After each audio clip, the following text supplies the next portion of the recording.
think next year Crown's gonna get a group together. We talked about it a little too late this year, because we also had something else going on that day. I don't know what it was, but Yeah, that's fine. Yeah, I mean, they are challenging questions. it wasn't just like, who sang this song, it was. No. There was some of They were, yeah, but they weren't like that. It was like finish the lyrics Oh, and finish stuff. Oh, yeah, right, and they're all like different. sure, genres and stuff. And they didn't play the music, so it was just Jason reading them. So Oh, you don't hear, yeah. you don't get the, You don't get the tune in your mouth. Yeah. Right, that would be tough. Yeah, I don't see Jason as being very musically inclined. Yeah. Not enough hair, I guess, to, Yeah, he's probably not an 80s hair man. not anymore.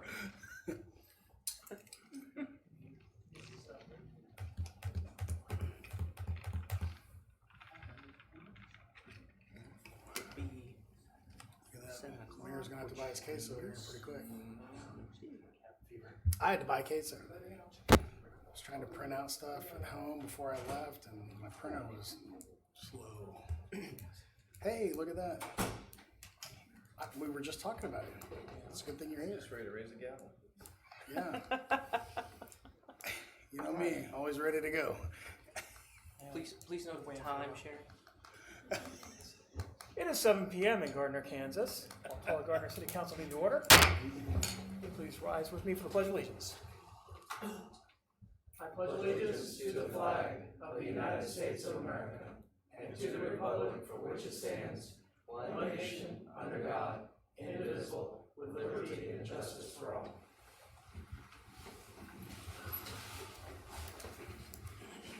All right.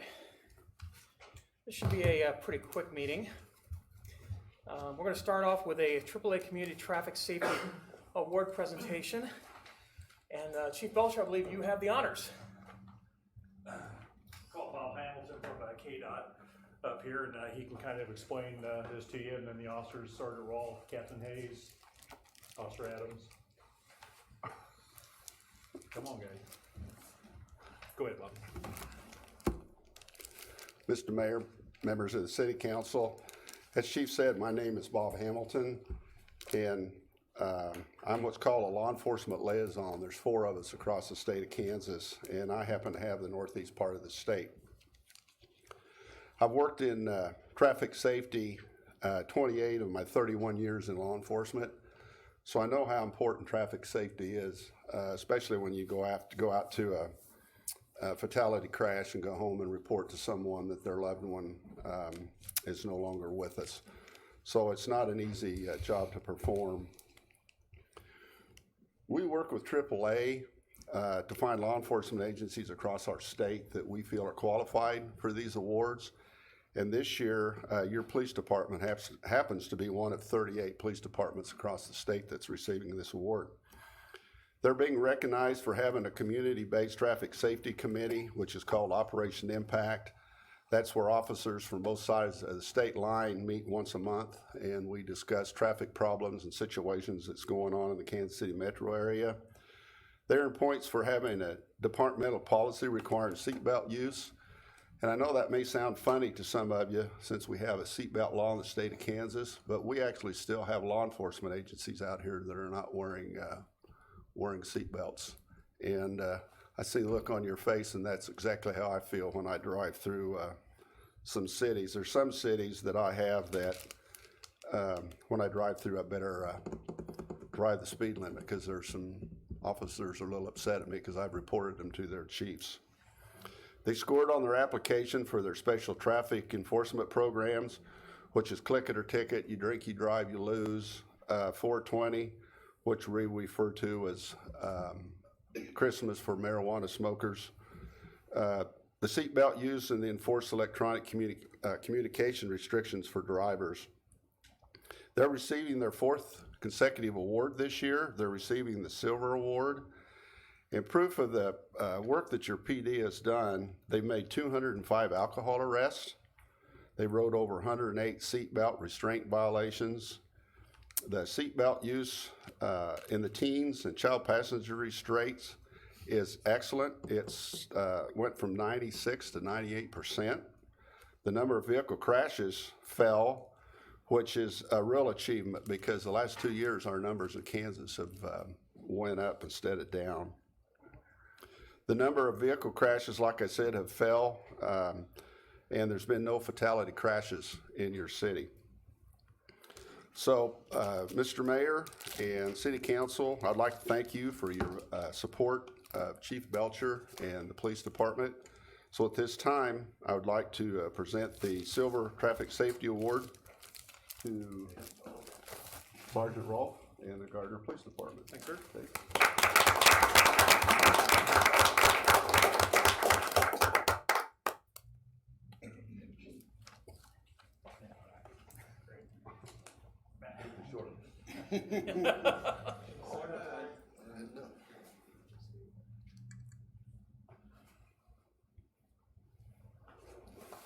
Thank you, Mayor. Thank you.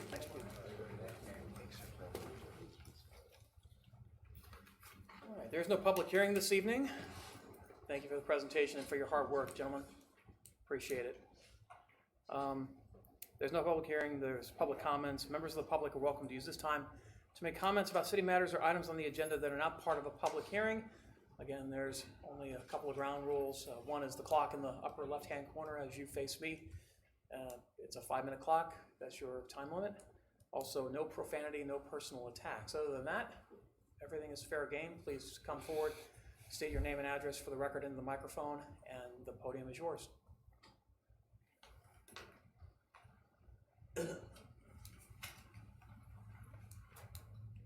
Seeing no one coming forward, we'll move on to the consent agenda. Is there any member of the council who wishes to remove an item from the consent agenda?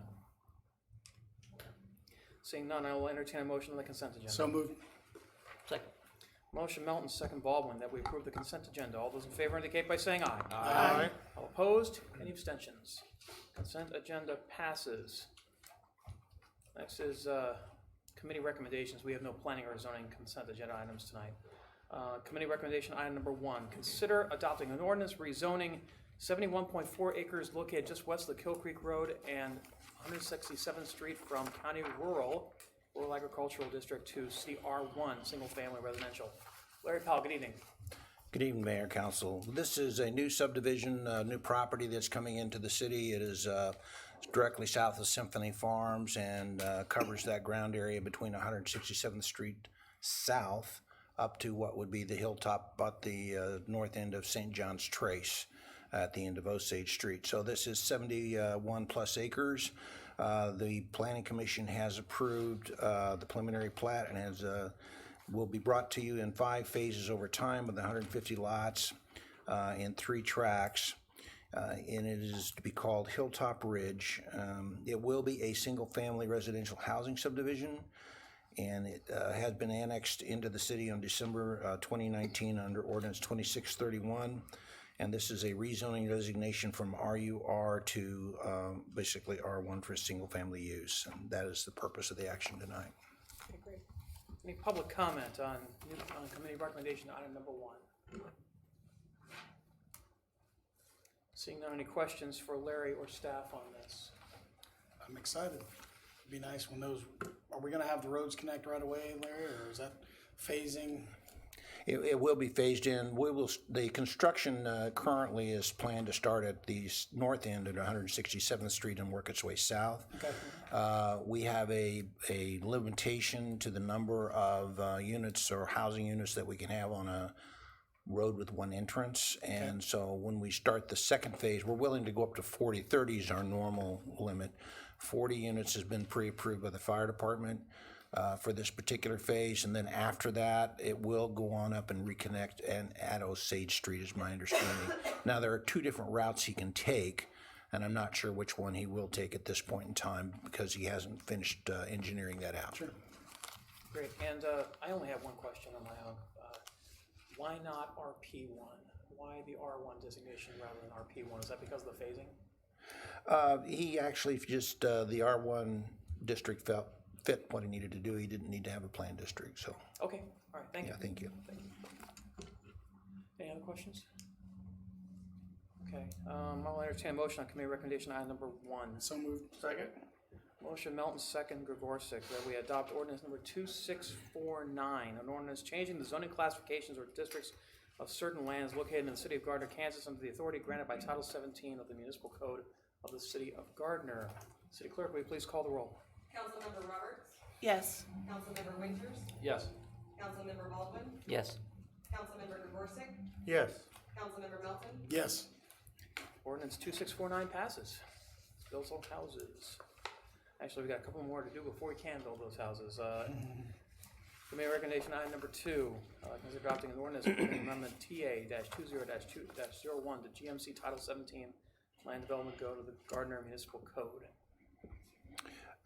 Mayor and council, this is a continuation of a meeting that started back on January 6, 2020. The governing body initiated this potential text amendment to the Gardner Land Development Code, directing this planning commission to consider revising the use provisions for communications and utilities to permit public utility facilities major as a conditional use, subject to additional standards and additional zoning districts, including the agricultural district. And as the community grows, there is need to provide this public utility services to these outlying areas. Based on a comparison of the adopted utility plans and future land use plans, it may be advisable that some major public utility facilities be developed on sites planned for agricultural or residential zoning. And as point of reference, our current sanitary sewer plant is zoned agricultural within the city limits, and it's on a conditional use, but it was built under a previous code.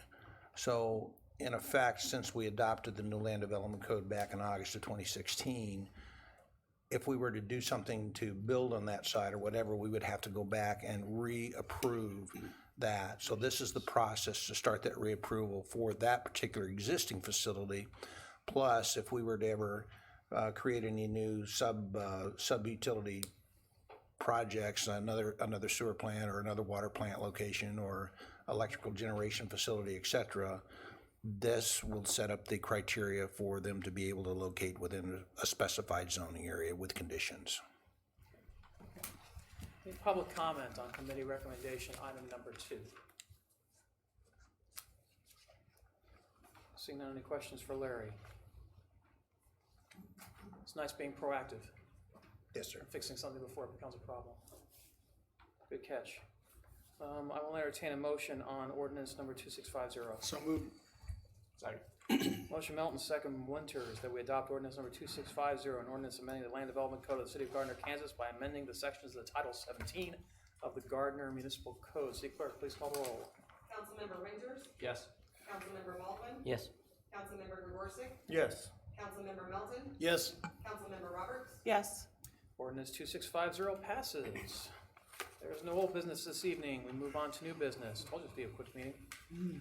New business item number 1, consider adopting a resolution authorizing the City of Gardner, Kansas to execute a special warranty deed or release of real estate or other release documents and to take certain other actions to effect the option to purchase the project pursuant to the lease agreement in connection with the city not to exceed $52 million of industrial revenue bonds taxable under federal law, Series 2009, U.S. Industrial REIT 2.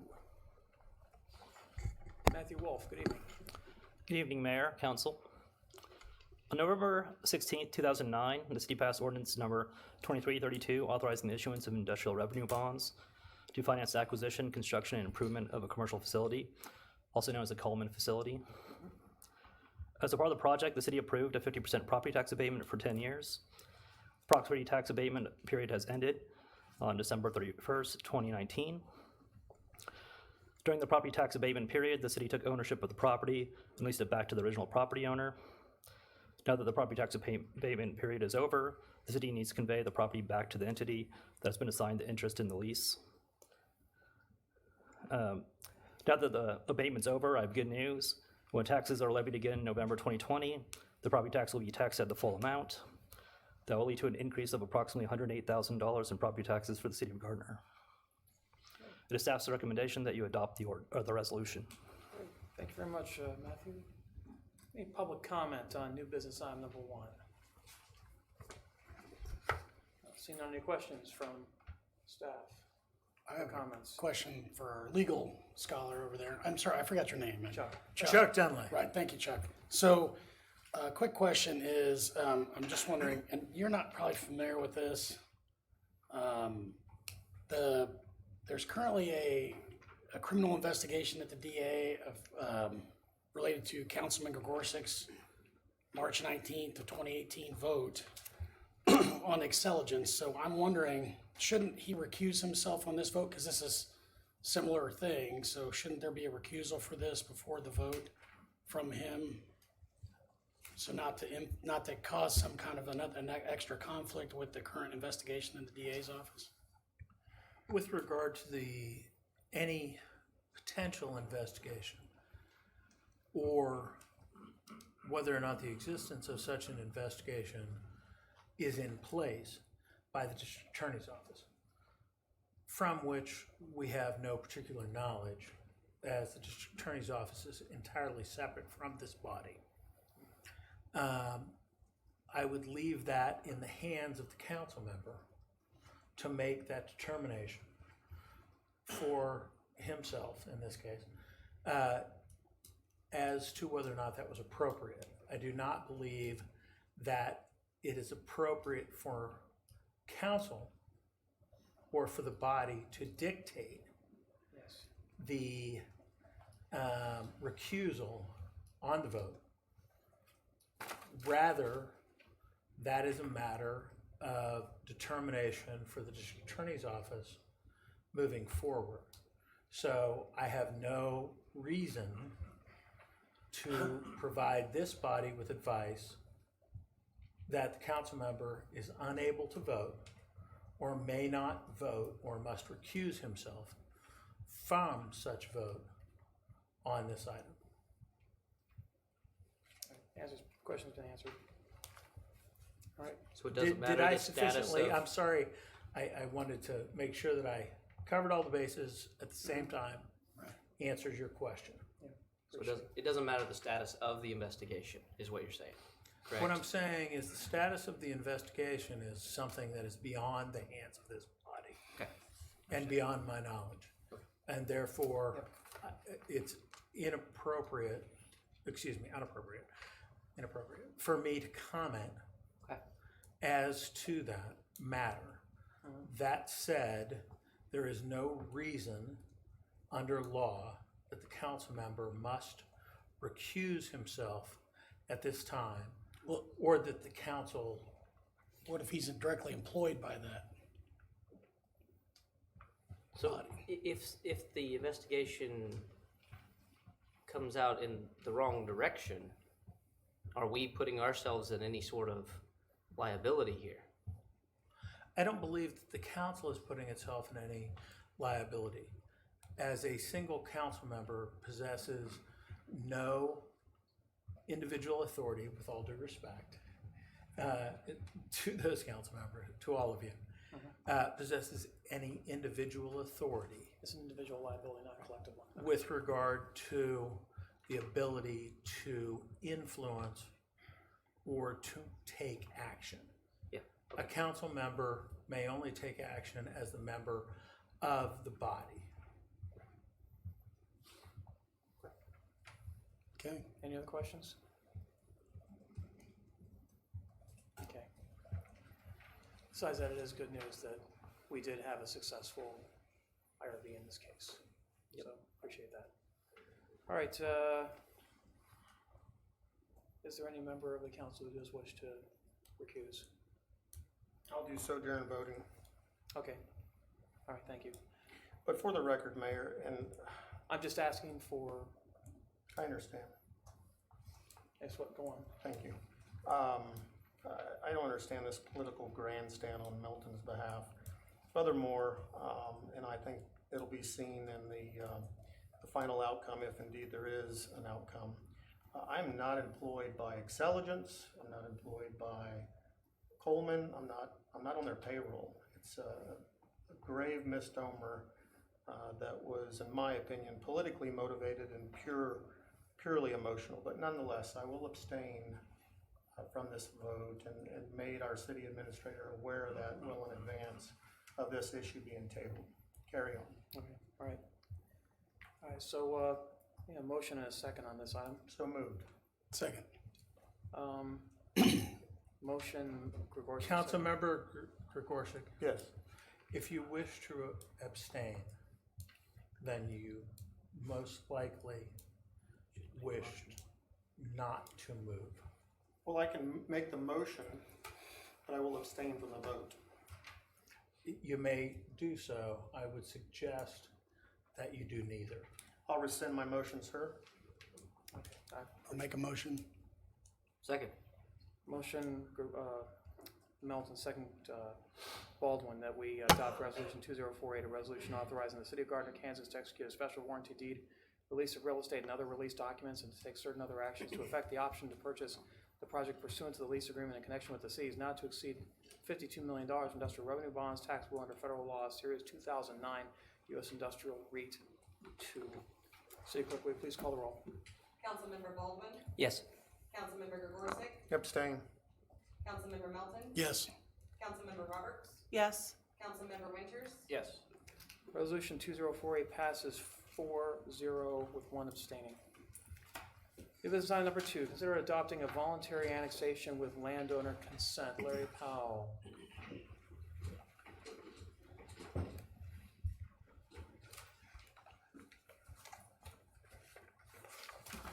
Good evening, council. What we have tonight is a voluntary land annexation. If you may recall, a couple of years ago, this community entered into an MOU with Kansas Logistics Business Corporation for a proposed project, which unfortunately did not continue at that point in time due to several different things beyond our control. The company has continued to market that facility and is moving forward with that, and as a result, one of the next steps that they need to take is to have this property, the property owner needs to have this property annexed into the city in order to prepare the property properly for use.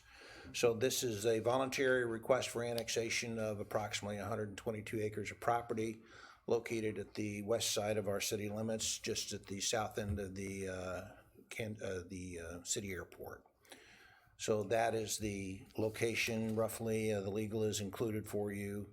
It would be between 183rd Street, 56 Highway, and Four Corners Road. Okay. Any public comments on new business item number 1? I'm sorry, we do have the representative of the property owner here if you have any questions. Sorry about that. And it's actually new business item number 2.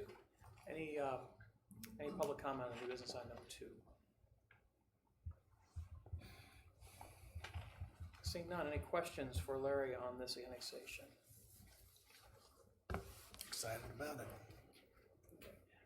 it. There was going to be I'm sure there's going to be a question about the nature of this annexation based on the fact that this is being annexed pursuant to a piece of land that's already in the city of Gardner, but is not directly connected to the city. So I wanted to have that addressed. If you could, please, Larry, I wanted to have you. Certainly. So the statute that we're annexing under, voluntary annexation, was amended in the recent past to allow for any property that touches a portion of the city to be annexed in a voluntary annexation. It used to exclude island annexation properties. It no longer does so. So as such, the park property that the city has had under its control and inside the city limits as an island annexation for many, many years acts as, in fact, a total piece of the city. And this property directly abuts, and under the auspices and review of our city attorney, it has been found that this is an acceptable method to annex the property. Okay. All right. As a voluntary annexation, council, this action that you're taking is entirely consistent with the recent, I'll say recent, but multiply amended annexation legislation over the past several years. And this is the very sort of annexation, particularly of a voluntary nature, for which the law anticipates and expects. Okay. Great. Thanks, Chuck. Appreciate the clarification. And thank you for your work on this, Larry. I know we've kind of been going round and round how to get this land into the city. So I appreciate that, and appreciate your work and your thinking outside the box on this. Thank you. Any other comments, questions? All right, I will entertain a motion on ordinance number 2651. So moved. Second. Motion Melton, second Grigorzik, that we accept the voluntary consent annexation request of Heartland Family Farms LLC and adopt ordinance number 2651, an ordinance annexing land to the city of Gardner, Kansas. City Clerk, would you please call the roll? Councilmember Gregorczyk, Yes. Councilmember Melton, Yes. Councilmember Roberts, Yes. Councilmember Winters, Yes. Councilmember Baldwin, Yes. All right, ordinance number 2651 passes. Zane, thanks for, it's good to have you in the city. Appreciate your perseverance with us. And thank you again. All right, that ends our new business. Council updates. Anything that council, that staff asked for council. I'm going to start with, let's see. We're going to start with Larry Powell. I'm going to start just in the middle of one of these lines for once.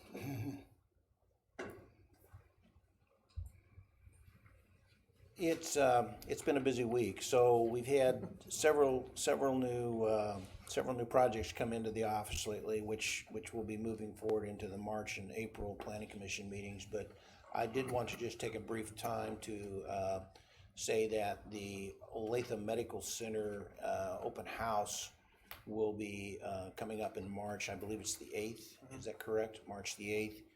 And there will be more about that on the city website. So it will be an opportunity for the public to review that new medical facility, learn about its future growth patterns and how that end of our city is going to be improved and affected by that medical facility being opened. And you'll hear a little bit more about their future use for the existing doctor's office and the other things that they have here in town. Also, I'd like to give you a short update on the Price Chopper building. It's moving along very quickly. It is winterized, and by that I mean it's sealed up. It's not by any means done, of course, but the building is contained. It is being partially heated, and they're doing work inside that building every day. The weather has kept us from doing some of the work on the parking lot, that front, so it doesn't look like much has been accomplished in the front yard, so to speak. But it is continuing to move forward, and it's I think it's very much on schedule to be completed in June of this year and open shortly thereafter.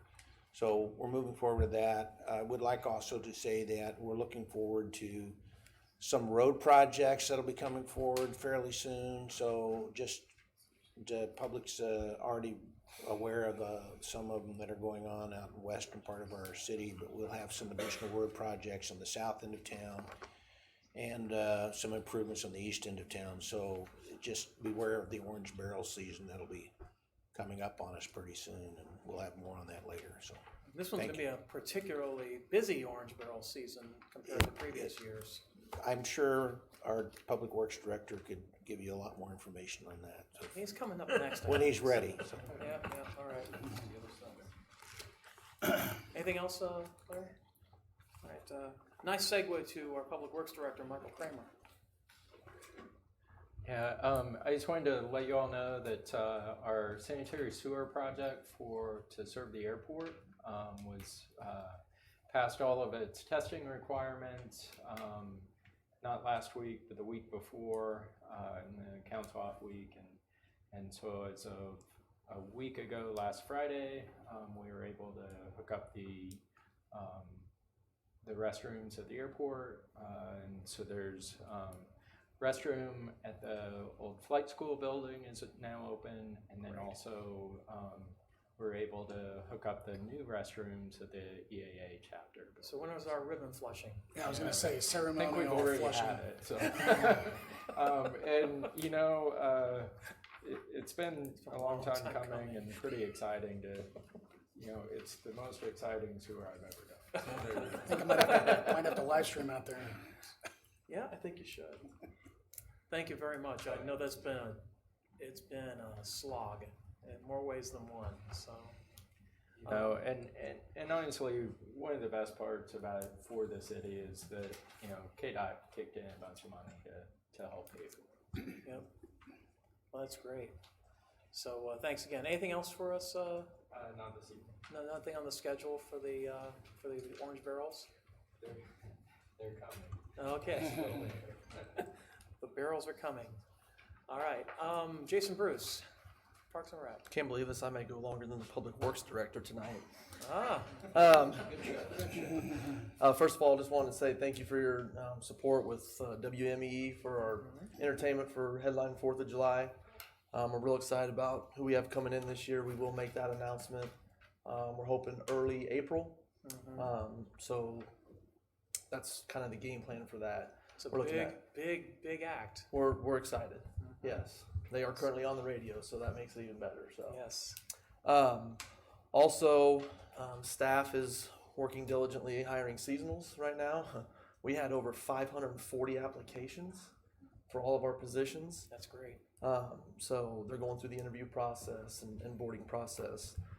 Parks is trying to hurry and get seasonals on board because we're starting to get some decent weather to get outside and do some stuff. So myself and our city grant writer will be headed down to Wichita this Wednesday for a presentation with Kansas Department of Wildlife, Parks and Tourism to seek some grant funding for Quail Meadows Trail, which would be our connector to the recent Kill Creek Trail that we just completed. It's a partnership with the county. So we'll be down there for that on Wednesday. And then I met with Great Life about a week and a half ago.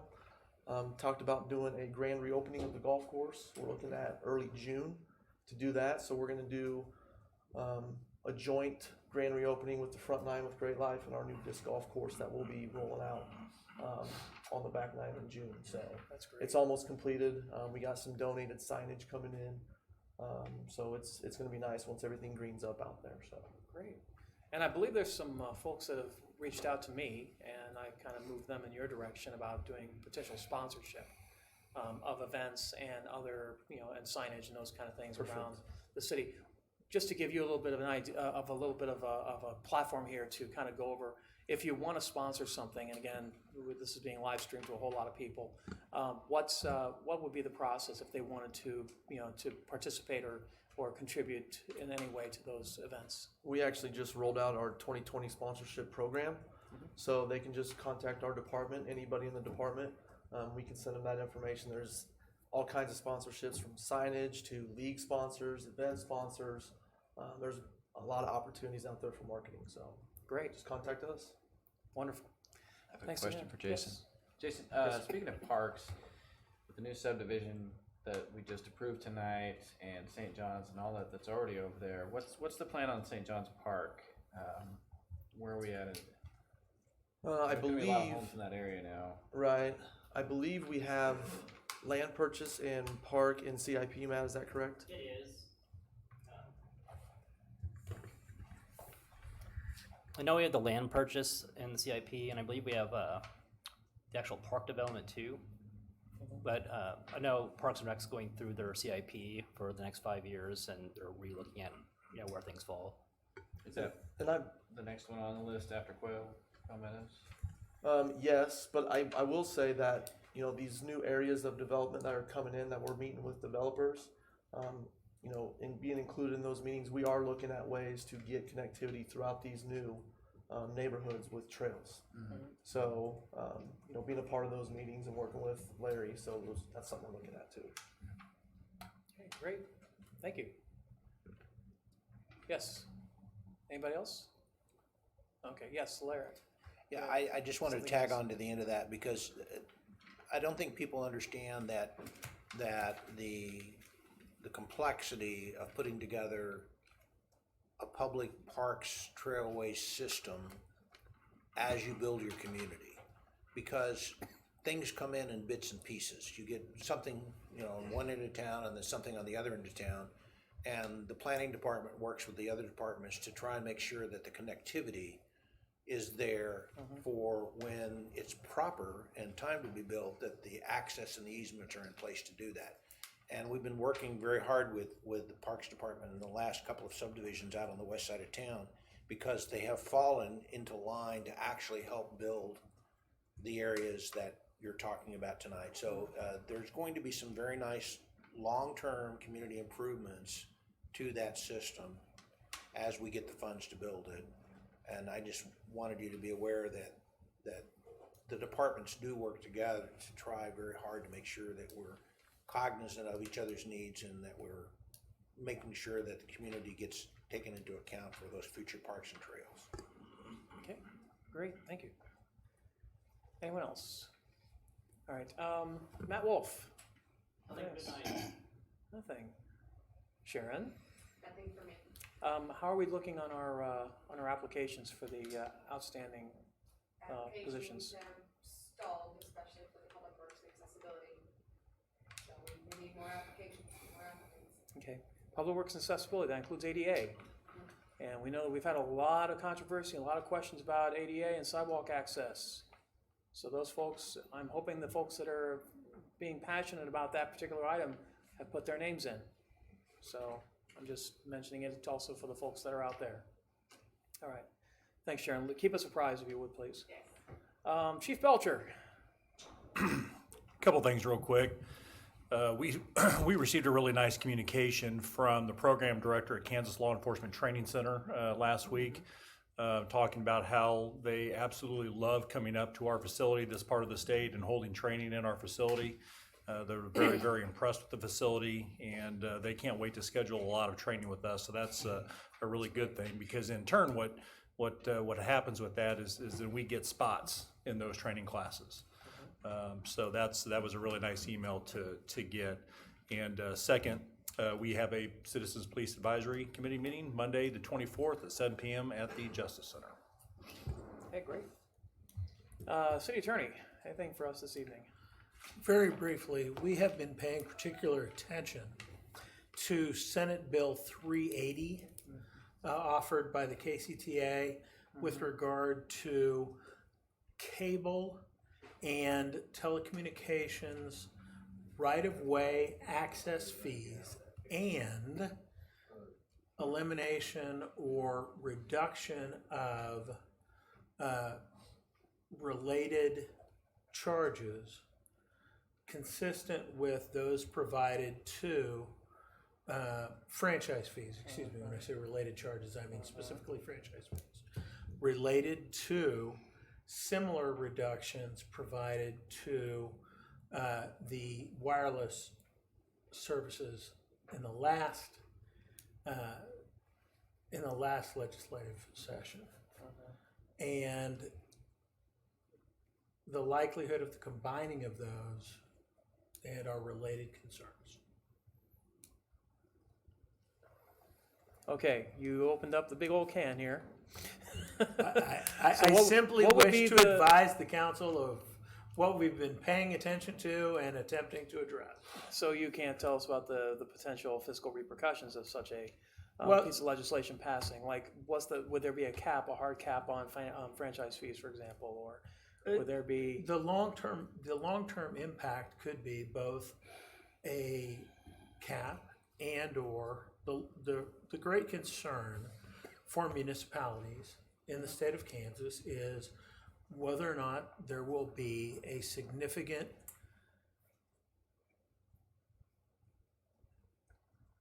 reduction in or elimination of franchise fees for either certain categories of what most of us conceptualize as municipal services or services provided by agencies as allowed by a municipality. So you're talking about like electric, gas, water, sewer.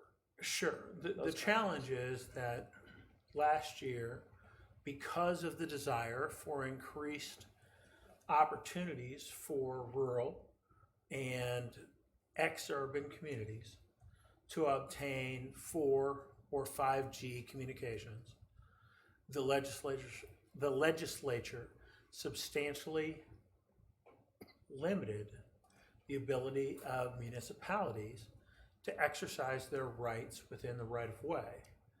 Now the cable companies are pursuing the same access.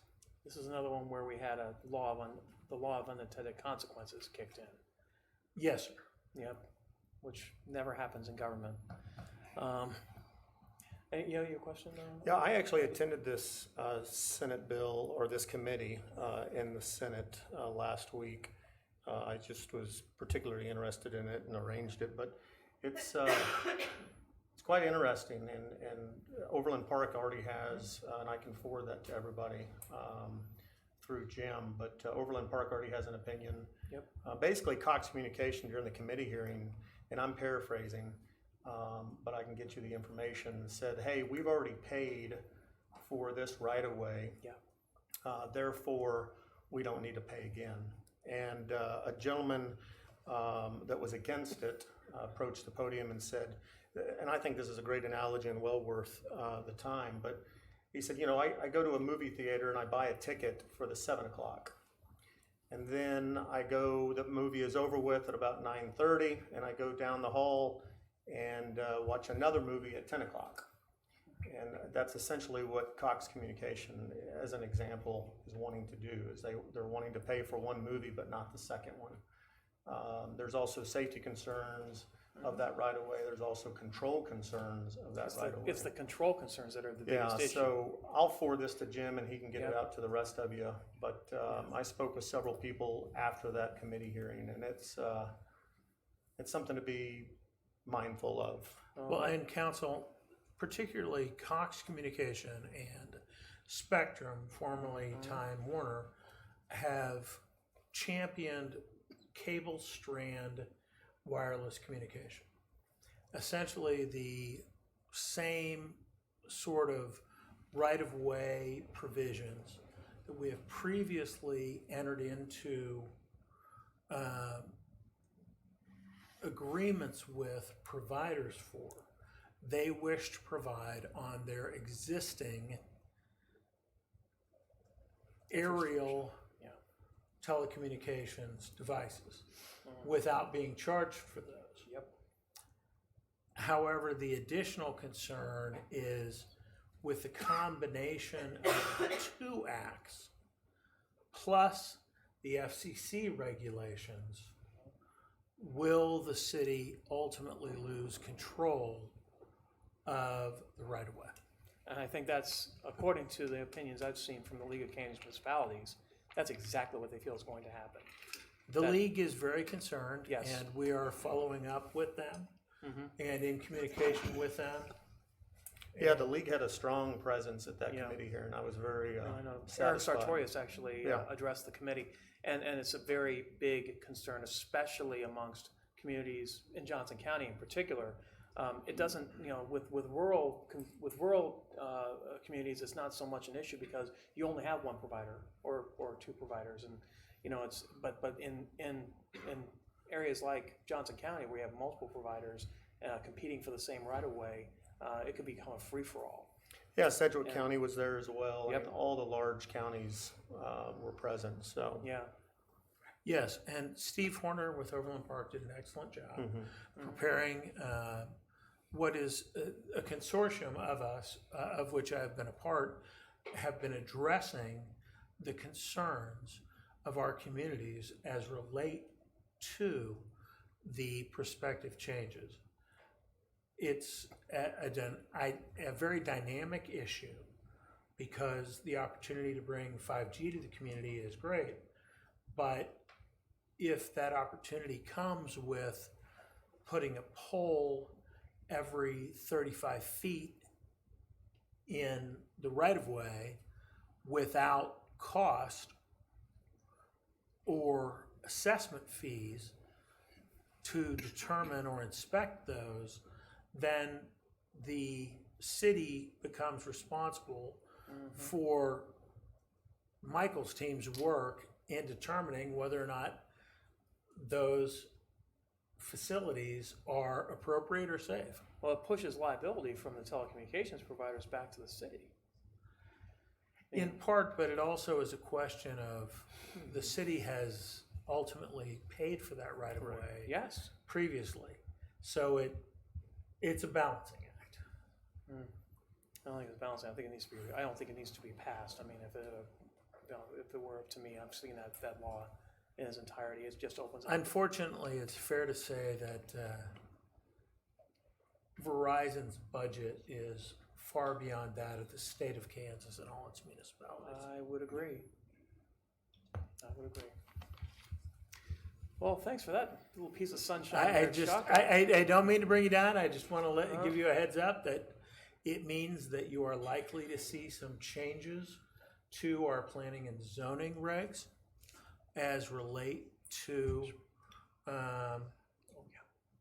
those issues and to other to the right of way ordinance. Okay. Well, thanks, Charles. Appreciate it. Anything else from staff? Council, can council have anything for staff? I will start on my far left. Councilman Gavorsa. Thank you, Mayor. I have two items, excuse me. The first one is, and you and I visited about this over a cup of coffee, and I really don't know who this question is for. But I had several community members that live on the north and south side of Cherokee or 183rd westbound or west of Gardner Road. Express some real safety concerns as it comes to children crossing that road by heavy haul trucks, or I should say children are crossing the road and the heavy haul trucks are using that to enter what I'd call the northeast entry of LPKC. I totally support and get and understand logistics, but they have a beautiful intersection off of I-35 that they can use.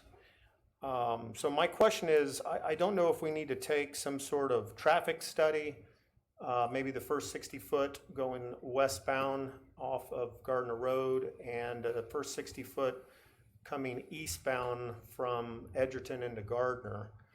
But what I would support and what I would suggest, and again, the mayor and I talked about this, is some sort of structure that would, a barrier, thank you, that would limit or stop heavy haul traffic going westbound into the threshold of that LPKC road. In my mind, I have something similar to, as you pull up to a underground parking stall, you've got a horizontal yellow and black pipe that says, hey, if you're any taller than this, you're gonna hit your head. We can certainly look at pedestrian safety in that area, but as far as a barrier like that or anything, Johnson County, I believe, uses that as a route for the fire district. So anything that would be short enough to stop a truck could potentially hamper, their vehicles as well. I think also and we'd I have believe issues. it is signed as no truck. Yes, I think we'd also have issues with, because we talked about this for 191st Street, right? No, this is outside the 1 mile limitation. Okay. Right. The issue really comes down to, we have local trucks that use that because there's Right, two 'cause there's industrial two businesses. firms that are right directly west of Center Street. The big issue is that we've got through trucks coming through from that point west, and basically there's an island there, and Edgerton put the island in, and the Edgerton Island was supposed to deter trucks from using that area by narrowing the pavement area. But if you go over there, you can see that Lots of black marks. lots of black marks on that island, and people and the trucks continue to go right through that area because they know that it's shorter to get that way, and they can't go down 191st Street, so they think they can just sneak across 183rd. But the councilman makes a very good point, and that is we've got families in that area. We've got a lot of residents in that area. It is a residential neighborhood, and we have heavy haul trucks. A lot of them are overweight coming down that road, and not only wrecking the road, but also creating a significant safety hazard. I don't know how we can address that. From a legal standpoint, I don't know what we can do. I know it's considered an arterial for the purposes of the fire district to get their trucks over to the intermodal because that's the most direct route from Station 2 over there. So I just wanted to, maybe folks have a opinion on this. Yeah, and I don't want to impede the commercial sites that are inside of the city limits by any means. And Councilman Melton brings up a good point. In talking with the citizens, and there's a pool right on the corner there as an example, and talking with the citizens, it's not, I think it's ITW is in there and somebody else. But it's not those trucks that are a concern. It's the corrugated containers, those. Yeah, those you know. That's the containers themselves on chassis. So if we could take a look and understand, you know, what our options are, thank you, that'd be great. So we can get that information back to the citizens. Councilmember, we can certainly take a look at that and coordinate with the police department with regard to no through traffic, as opposed to if we simply put up no trucks, then you would cut off the access to those businesses that are within the community that need access. However, no through traffic is possible, and thereafter it's a matter of enforcement. What about, you know, when you have a pedestrian area and you've got those removable metal, supports, the pipes, you can have those where they're automatic. What if they were at the border? So you forget everybody between Center Street and the border of the two cities, but they're there, and the mechanism that lowers them is an emergency vehicle. Can I just say that the problem's gonna be with this, weather's gonna play a part with that, going up and down, I mean, getting the street, the plowing and everything else that has to happen to maintain It'd be that. on the line, you're stopping plow. But the real big problem is, the trucks are still gonna go down there, and now they're down a street they can't leave, they're so now stuck they and gotta they back can't out. back out, I mean, exactly. there's no real place to turn around unless they pull into ITW or whatever, well, that's gonna be, Well, we could patrol that when they start turning, and it says no trucks right there. You'll figure it out. we can do that right a couple now, times. we can do that right now, Won't take too long. right? We can do that right now without any problem. My concern So- is the damage that's gonna take place when and if that happens, because if they try to back out, there is no place to park. So a lot of these guys, nothing as long haul truckers, but they don't drive, they don't know how to drive in close quarters within, backing out down a residential street, and it's gonna cause problems. Can we put just a giant flashing local trucks only thing right on where, like on where the street sign or the stoplights are? So when everybody sees when they're looking or getting ready to turn left, they look over and like, oh, hey, look, no, local trucks only or something. I mean, Photo enforcement, we send them with big fines? that's it. We can't, because that got kicked out, remember? I think Michael hit it right. I mean, we can sit down and figure out some of our options and then kind of go from there. What's going to be the best way to move forward, with that enforcement and, the crosswalk is obviously a concern, obviously. So, We've had trucks going down Grand Street. Well, they go behind my house, go in the wrong direction. They went down Grand Street and knocked out a transformer. I mean, the trucks aren't, they're totally disregarding in a lot of cases those no truck signs and just decide to go down residential streets. And well, that's not. And I don't want to put him on the spot, but Officer Adams is one of our commercial vehicle inspectors. So, he's worked that road before and. Should we put him on camera? We know he loves that. But yeah, I think we can work with Michael and we can figure out what's going to be the best thing moving forward. Yeah, Chief, I don't have all the answers. I just know we have a great team and I appreciate everybody's input. If we could just take a look at it and I can convey to the constituents of that area that we are indeed looking into it and we'll follow up with them. Yep. The last item I had, Mayor, is what is the status of the Grata project? I know that we were hot and heavy. We got it annexed. A lot of good work was done. Not a grave detail, but kind of where are we at? Are we kind of out of? We're still working through the site plan with the with the developer. So that's moving forward. I know that Larry could probably provide some more information than I could on the exact details of where we're at. Larry?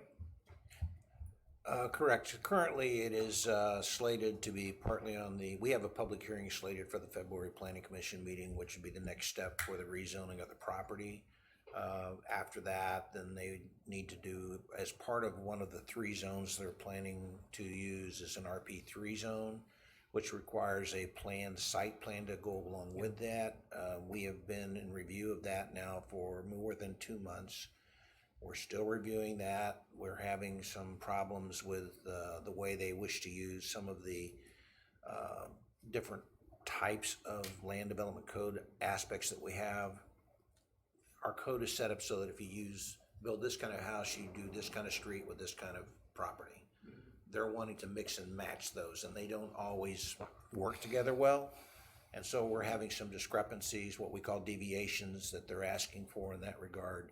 And we're still working our way through that. And tomorrow morning, when the city administrator gets back, we have a meeting set to review currently where planning staff is with that, and we will be notifying Grata what steps we'll be taking forward.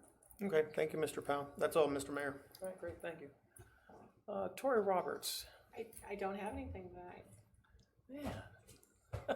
Mark Baldwin. Nothing. All right, Council Vice President. So I talked to Travis with Grata today, and I wanted to bring forward to you guys to see if we can get some consensus on this. You know, the deviations that he's requested are, you know, I mean, there's a decent amount of them, but I told him I think if we were going to do something with those deviations, we should codify them in our code, not just hand them out, you know, onesie, twosie, or whatever. So I was going to see if we could get kind of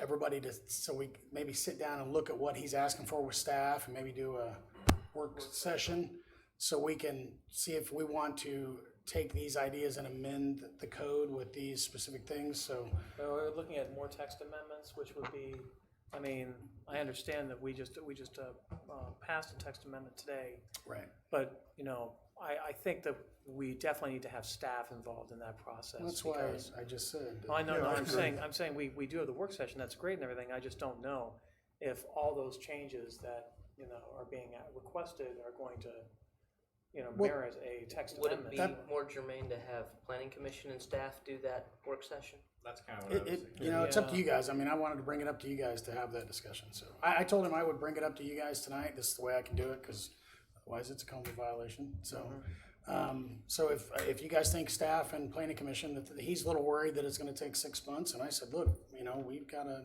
hot new planning commission that's ready to go to work and get stuff Hot done. new, you said hot new planning commission? Sure, they're on fire, man. Turn it up. Okay.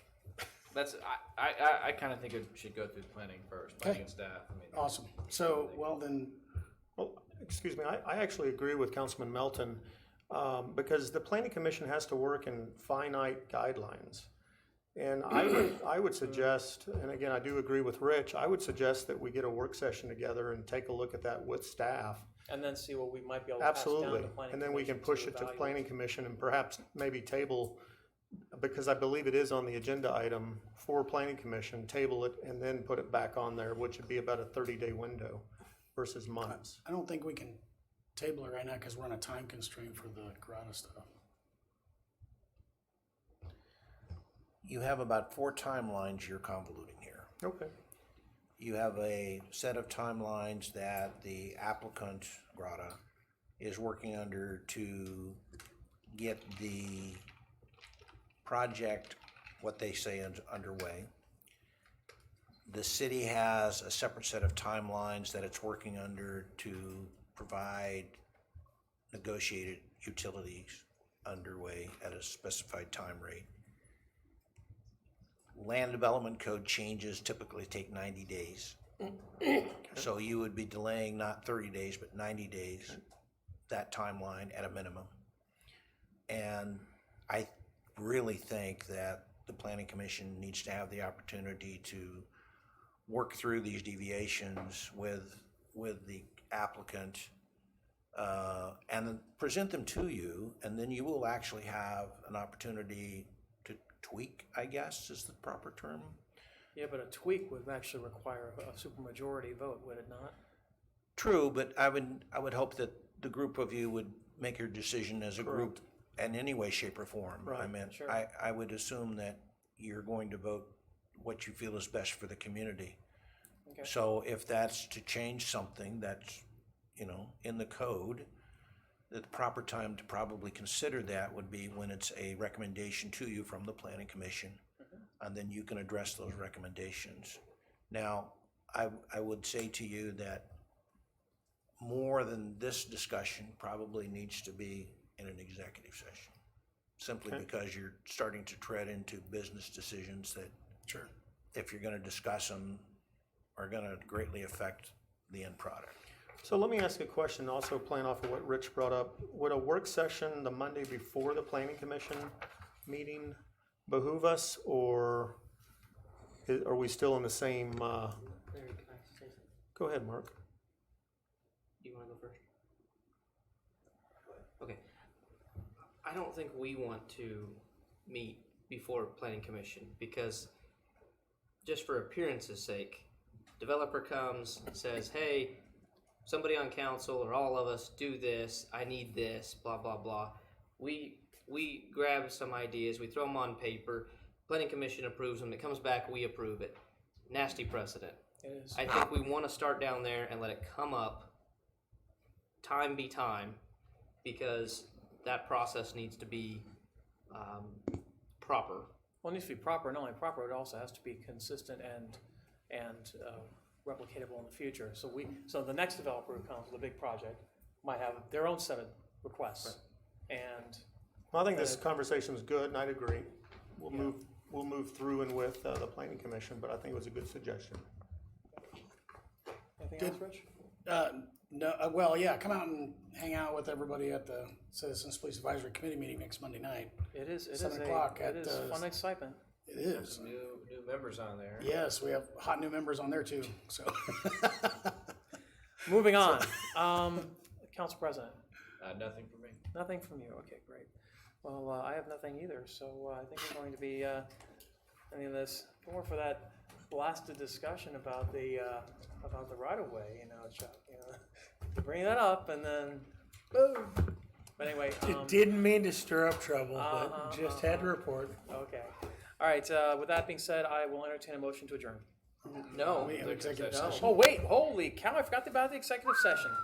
Ha! It's on this how many piece of people, paper here. yes, how many people, yes, I see that. How many people, how many minutes do we need for this? Do we know? I'd say 15 or 20.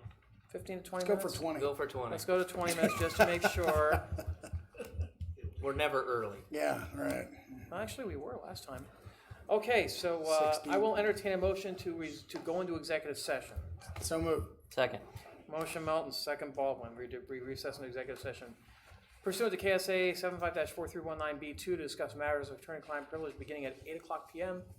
and returning to regular session at 8:20 p.m. All those in favor indicate by saying aye. Aye. All opposed, any abstentions? We are in recess.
could have stayed in there. They cleared the room. I Yeah, know. except for that blasted stream, right? We now have quorum. Okay. I entertain a motion to resume regular session. So moved. Second. Motion Milton, second Baldwin, that we resume regular session. All those in favor indicate by saying aye. Aye. Opposed, any abstentions? We are back in regular session. Now I would entertain a motion to adjourn. Second. Motion Gregorczyk, second Baldwin, that we adjourn. All those in favor indicate by saying aye. Aye. Opposed, any abstentions? We are adjourned.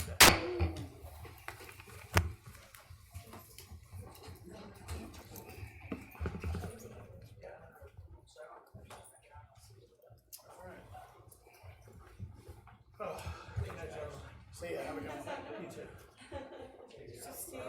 Steve, I forwarded you an email. Yes. Do you want those papers? Oh, they're ready. Yeah, sure. He meant his tan. So I just wanted you to say your thoughts.